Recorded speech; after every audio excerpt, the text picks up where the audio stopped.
voltamos para o segundo bloco do nosso programa, conversando aqui com o Dr. Carlos. Dr. Carlos, nós falávamos, né, em benefícios por incapacidade. O senhor poderia explicar ao nosso telespectador assim, o conceito técnico de incapacidade? Então, o conceito técnico de incapacidade é o indivíduo que está sem força de trabalho. Esse é o conceito técnico de incapacidade para fins previdenciários. Eu não consigo me manter, me sustentar, não consigo trabalhar. O que tem e o que ocorre, e é uma grande, de novo, confusão, é que é assim, as pessoas procuram os benefícios por incapacidade por estarem doentes e não incapazes. Então, às vezes eu atendo alguns colegas, alguns advogados, falo, pô, professor, entrei com uma ação, o segurado é cardiopata grave e o perito do juiz falou que ele está bom, porque ele pode estar bom mesmo. Ele é cardiopata grave, ele tem uma patologia, ele tem uma doença. Agora, essa doença gera incapacidade? Ah, vamos ver. Não, essa doença não gera incapacidade.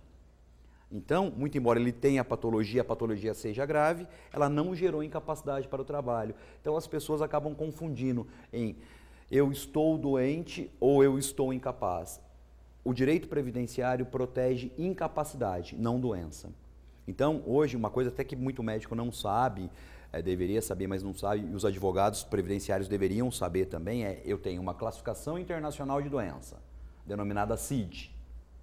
E eu tenho uma coisa nova, que não é tão nova assim, mas chegou no mercado agora, a classificação internacional de funcionabilidades.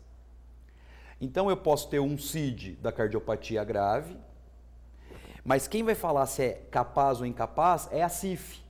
A CIF, a Classificação Internacional de Funcionabilidade, ela vai falar é cardiopata grave com capacidade, é cardiopata grave com incapacidade. Né? Mas o próprio nome dos nossos benefícios não ajuda. Por exemplo, auxílio-doença. Então a pessoa fala, eu recebo auxílio-doença porque eu estou doente. Não, ela recebe auxílio-doença porque ela está, em regra, total e temporariamente incapaz para o trabalho. Ok, obrigada. Quando nós vemos aí a concessão do benefício, às vezes nós vemos lá nos laudos periciais algumas anotações. Total e permanente, ou total e temporário, parcial e permanente, física e mental. O que significa isso? Na verdade, assim, são termos técnicos médicos, né? Então, total... É que o telespectador, na verdade, muitos não conhecem. São, então, a mas gente não, com certeza. Procura esmiuçar isso para melhor esclarecer. Vamos tentar. Total e permanente é a designação da aposentadoria por invalidez, ou seja, o indivíduo está incapaz de realizar qualquer tipo de atividade, qualquer uma, tá? Atividades ligadas ao trabalho, não é que ele não pode realizar as atividades básicas da vida, atividades ligadas ao trabalho. De forma permanente, aí tem um outro problema, Clóvis. Permanente não quer dizer definitivo. Até então, todo mundo achava que a aposentadoria por invalidez era definitiva. Estou aposentado por invalidez para sempre. Não. O INSS pode dar alta se ele constatar que você ficou bom.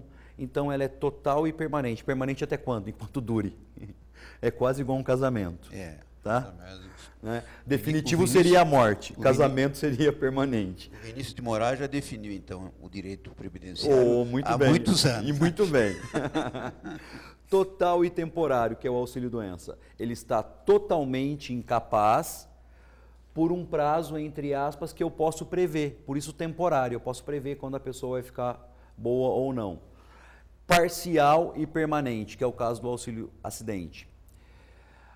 Eu perdi 2 dedos da mão, então a lesão, em regra, é permanente, mas ela não retira totalmente a minha capacidade para o trabalho. Ela retira só de forma parcial, porque eu ainda tenho capacidade, só que de forma reduzida.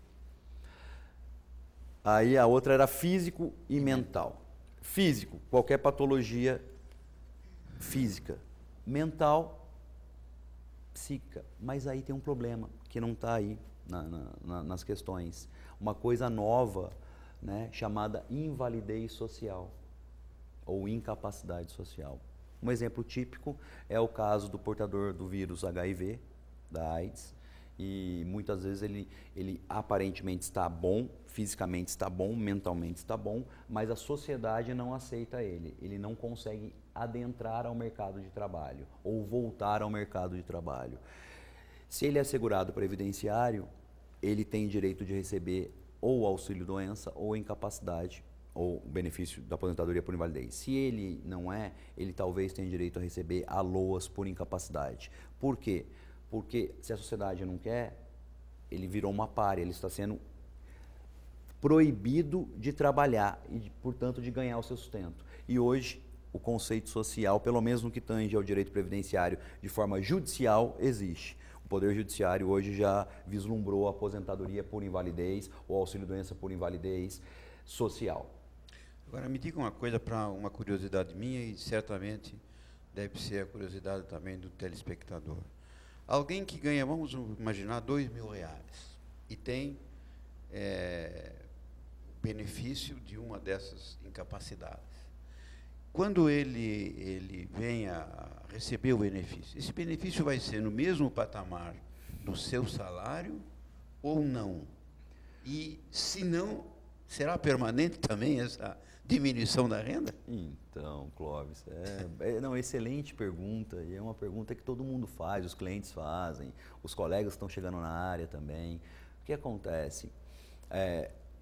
O benefício previdenciário, ele é gerado com base numa média aritmética das suas contribuições. Uma média aritmética. Então, ele pega os 80% maiores salários de contribuição, daquilo sobre o que você pagou, joga fora 20% dos menores, soma isso e divide pelo mesmo número. Uma média aritmética simples. Qual é o problema técnico? Depois que eu gero o benefício, esse benefício é corrigido por um índice oficial, denominado INPC. Só que o poder de compra real nosso, não é corrigido pelo INPC e nem o INPC reflete o poder de compra real. Ele não reflete o poder de compra real. Então, fatalmente, vai chegar uma hora que você normalmente se aposenta ou sai em benefício perto do que você ganhava. Mas, passado 2, 3, 5, 10 anos, você vai ver que você está muito distante daquilo que você conseguia comprar quando se aposentou. Por quê? Porque aqui eu tenho uma correção real na vida normal.